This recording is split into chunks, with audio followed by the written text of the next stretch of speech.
بسم الله الرحمن الرحيم. سبحان الذي أسرى بعبده ليلا من المسجد الحرام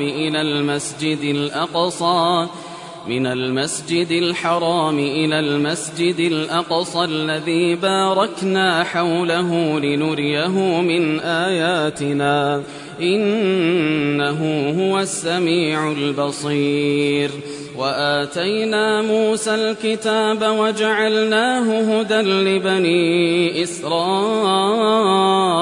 ألا تتخذوا من دوني وكيلا ذرية من حملنا مع نوح إنه كان عبدا شكورا. وقضينا إلى بني إسرائيل في الكتاب لتفسدن في الأرض مرتين ولتعلن علوا كبيرا. فإذا جاء وعد أولاهما بعثنا عليكم عبادا لنا أولي بأس شديد فجاسوا خلال الديار وكان وعدا مفعولا. ثم رددنا لكم الكرة عليهم وأمددناكم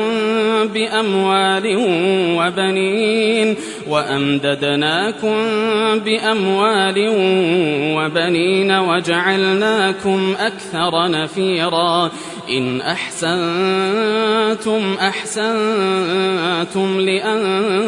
لأنفسكم وإن أسأتم فلها. فإذا جاء وعد الآخرة ليسوءوا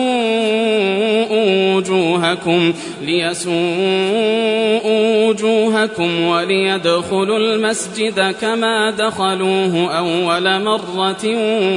وليتبروا ما علوا تتبيرا. عسى ربكم أن يرحمكم وإن عدتم عدنا وجعلنا جهنم للكافرين حصيرا. إن هذا القرآن يهدي للتي هي أقوم ويبشر المؤمنين الذين يعملون الصالحات أن لهم أجرا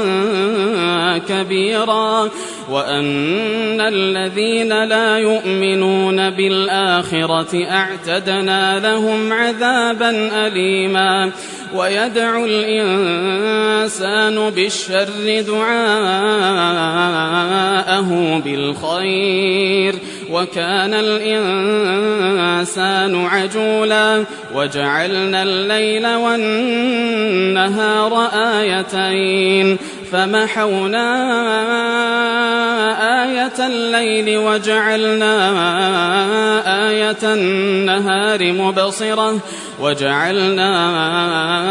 آية النهار مبصرة لتبتغوا فضلا من ربكم ولتعلموا عدد السنين والحساب وكل شيء فصلناه تفصيلا. وكل إنسان ألزمناه طائره في عنقه ونخرج له يوم القيامة كتابا يلقاه منشورا. اقرأ كتابك كفى بنفسك اليوم عليك حسيبا. من اهتدى فإنما يهتدي لنفسه ومن ضل فإنما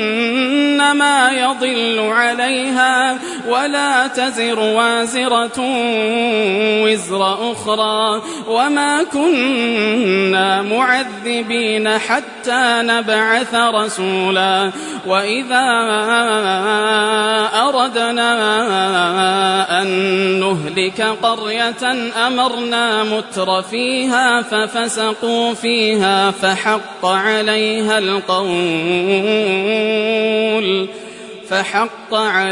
القول فدمرناها دمرناها تدميرا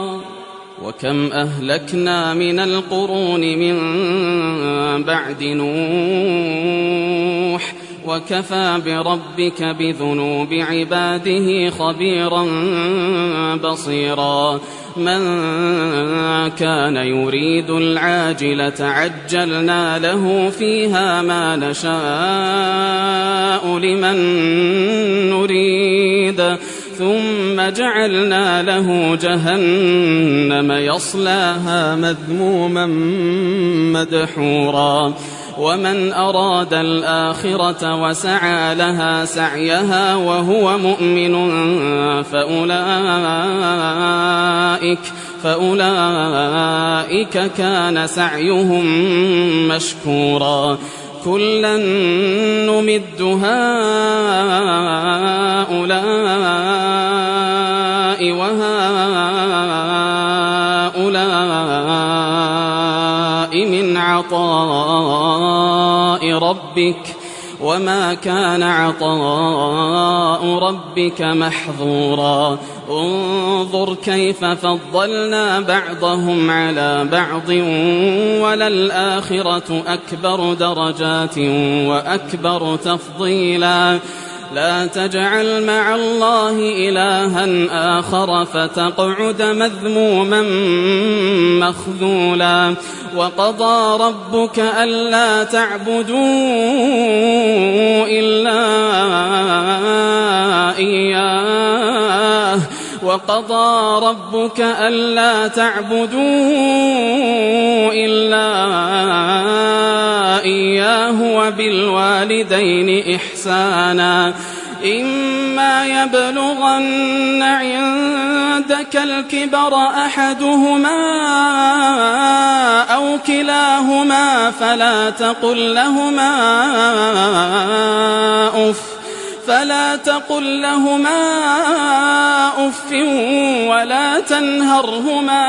ولا تنهرهما وقل لهما قولا كريما واخفض لهما جناح الذل من الرحمة وقل رب ارحمهما كما ربياني صغيرا ربكم أعلم بما في نفوسكم إن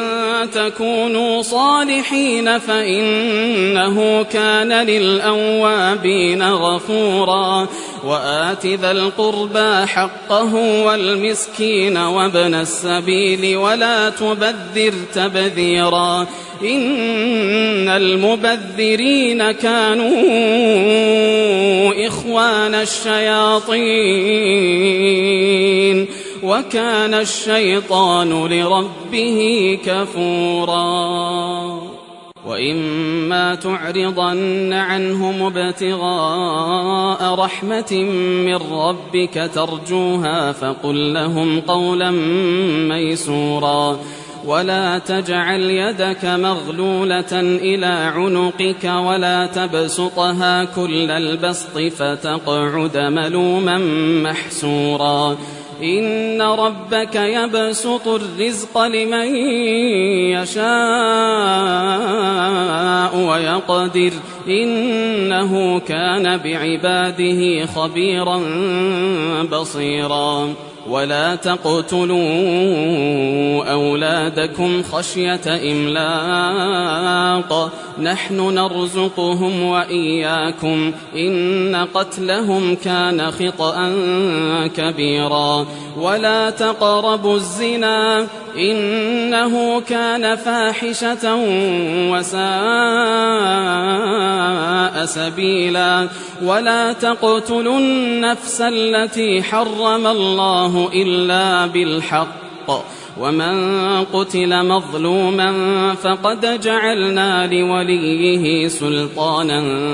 فلا يسرف في القتل إنه كان منصورا ولا تقربوا مال اليتيم إلا بالتي هي أحسن حتى يبلغ أشده وأوفوا بالعهد إن العهد كان مسؤولا وأوفوا الكيل إذا كلتم وزنوا بالقسطاس المستقيم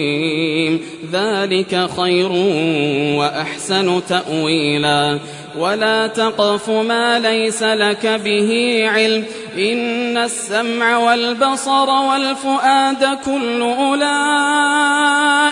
كان عنه مسؤولا ولا تمش في الأرض مرحا إنك لن تخرق الأرض ولن تبلغ الجبال طولا كل ذلك كان سيئه عند ربك مكروها ذلك مما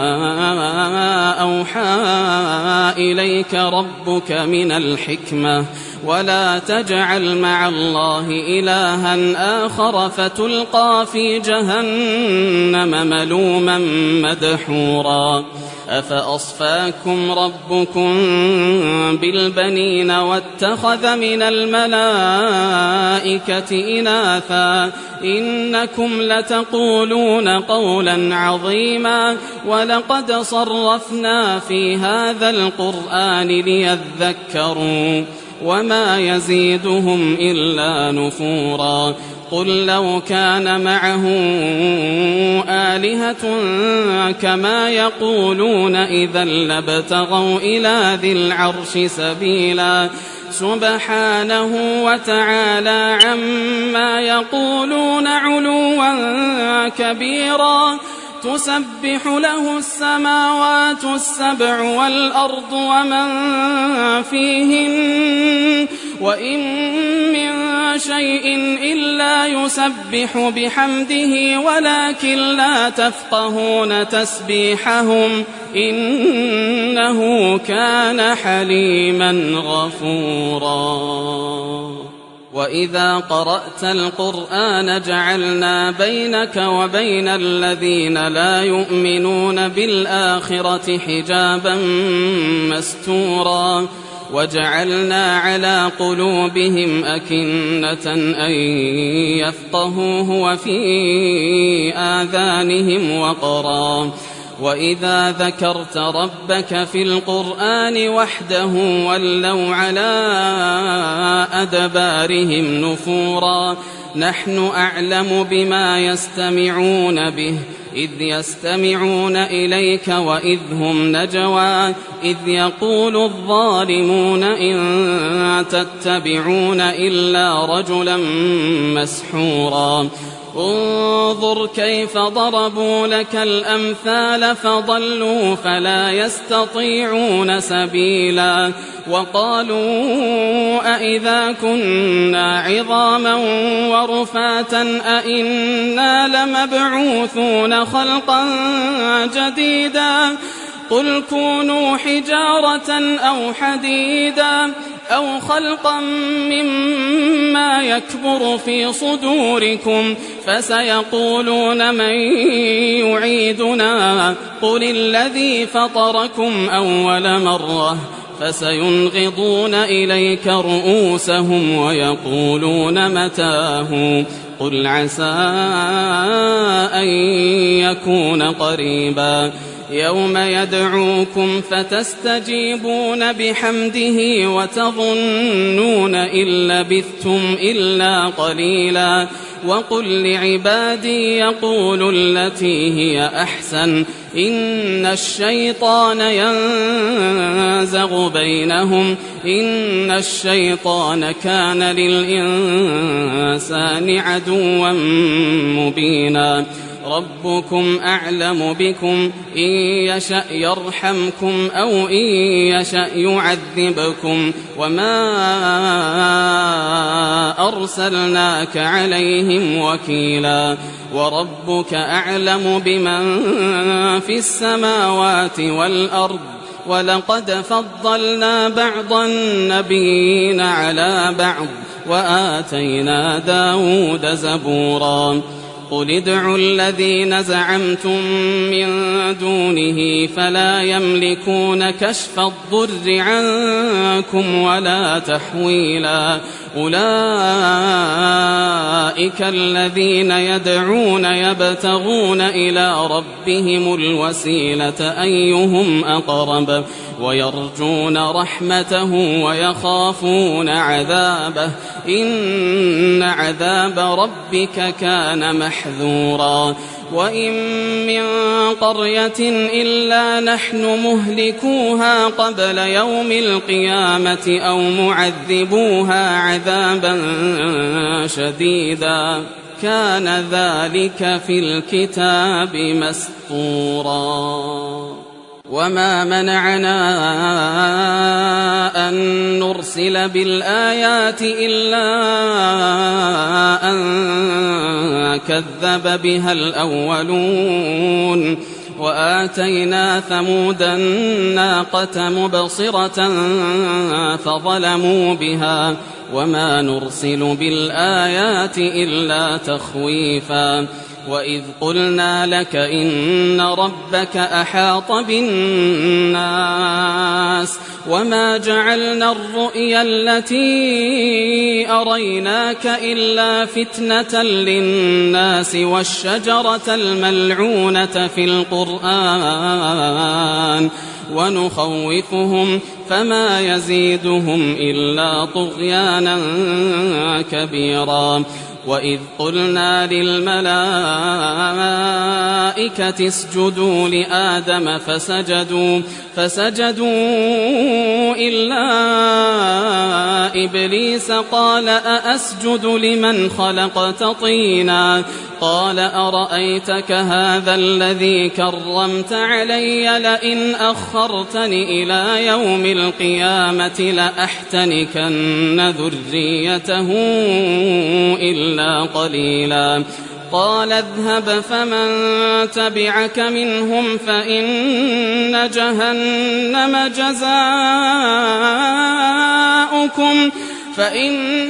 جهنم جزاؤكم جزاء موفورا واستفزز من استطعت منهم بصوتك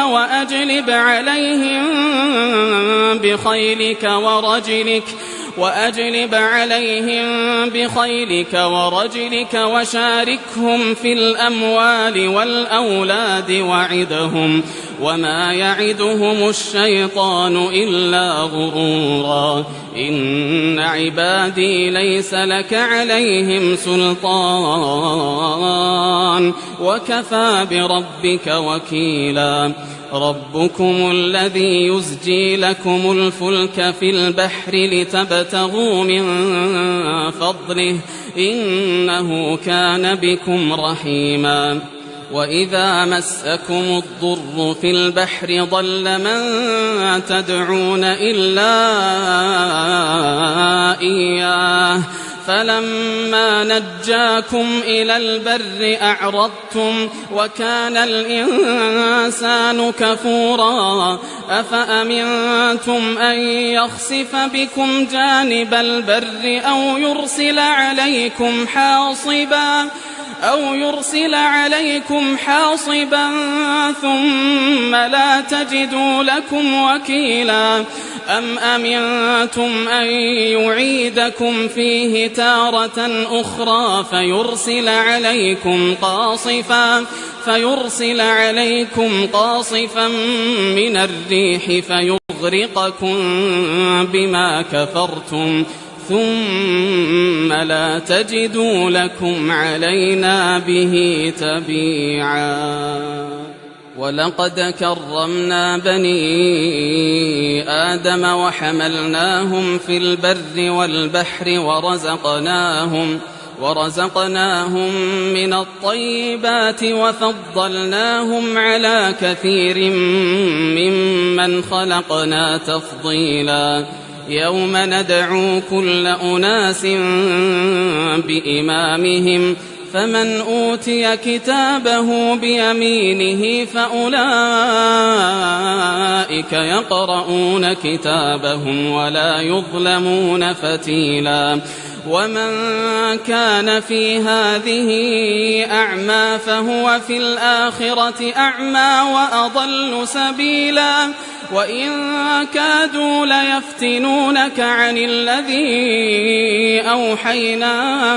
إليك لتفتري علينا غيره وإذا لاتخذوك خليلا ولولا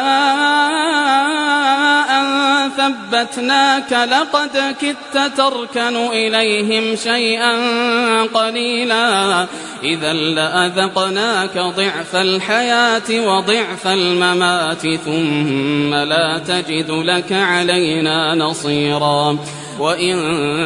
كادوا ليستفزونك من الأرض ليخرجوك منها وإذا لا يلبثون خلافك إلا قليلا سنة من قد أرسلنا قبلك من رسلنا ولا تجد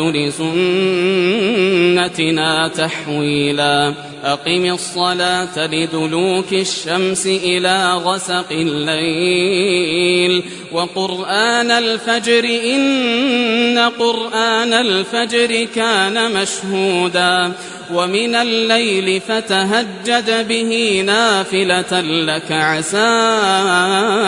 أن يبعثك ربك مقاما محمودا وقل رب أدخلني مدخل صدق وأخرجني مخرج صدق واجعل لي من لدنك سلطانا نصيرا وقل جاء الحق وزهق الباطل إن الباطل كان زهوقا وننزل من القرآن ما هو شفاء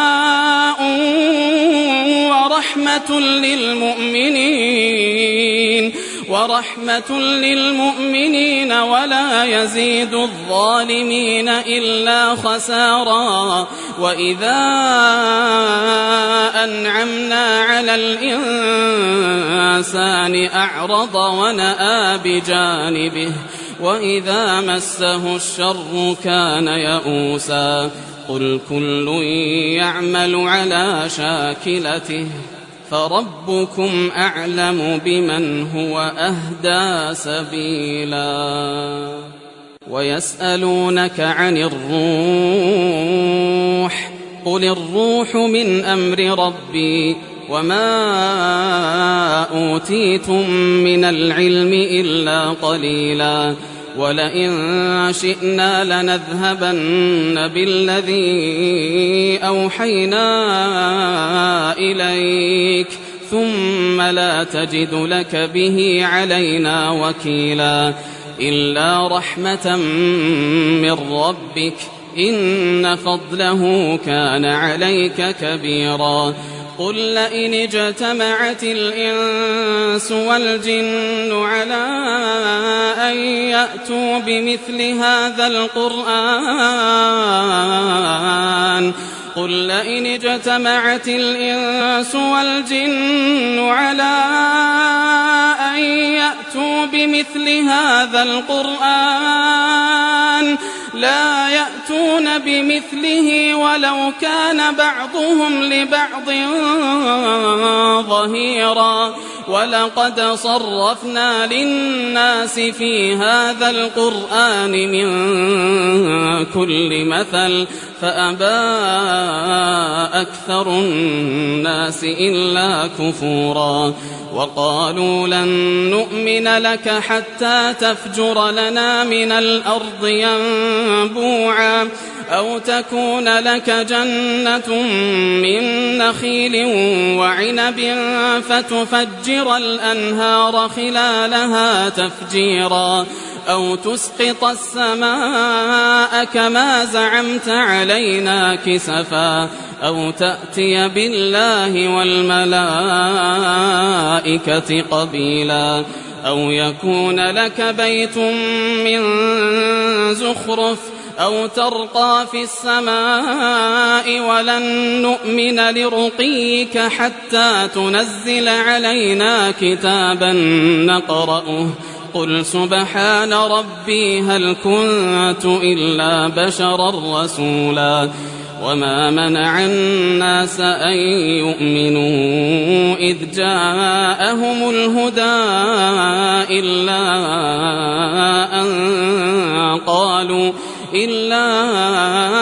أن قالوا أبعث الله بشرا رسولا قل لو كان في الأرض ملائكة يمشون مطمئنين لنزلنا عليهم من السماء ملكا رسولا قل كفى بالله شهيدا بيني وبينكم إنه كان بعباده خبيرا بصيرا ومن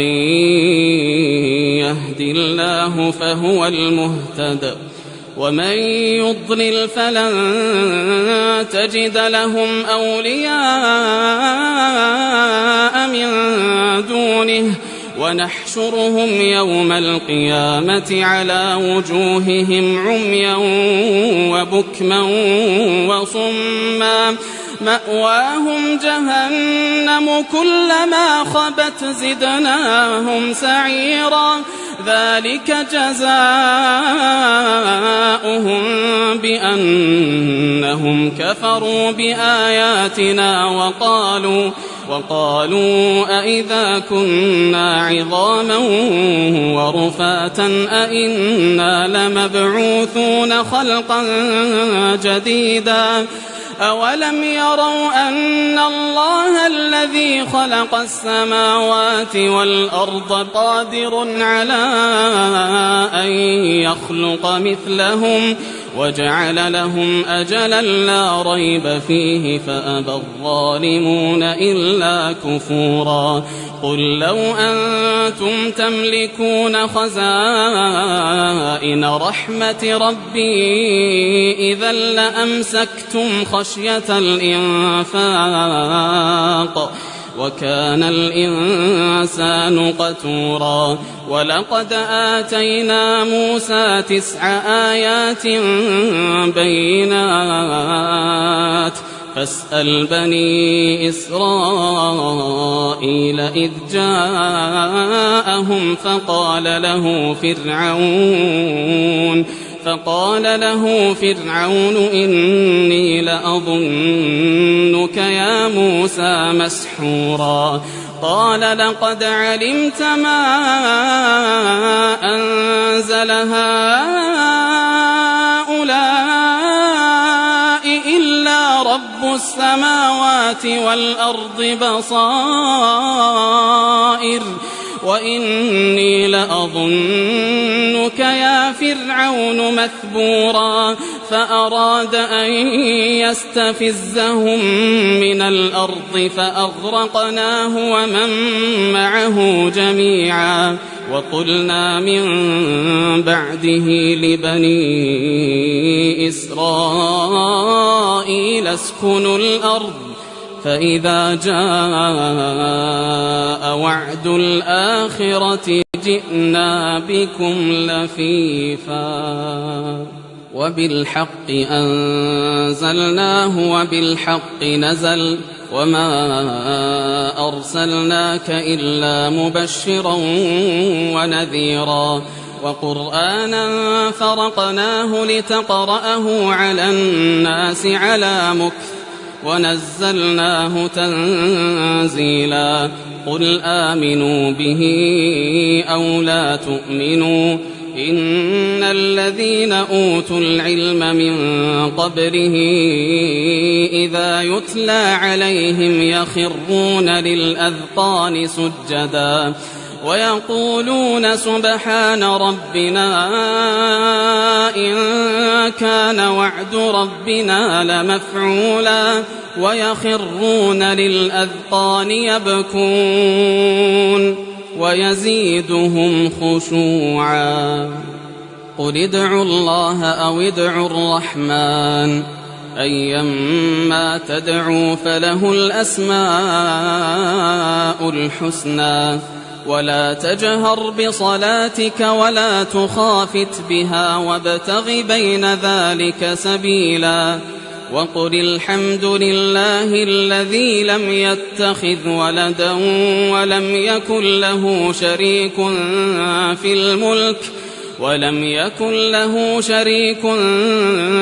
الملك ولم يكن له ولي من الذل وكبره تكبيرا.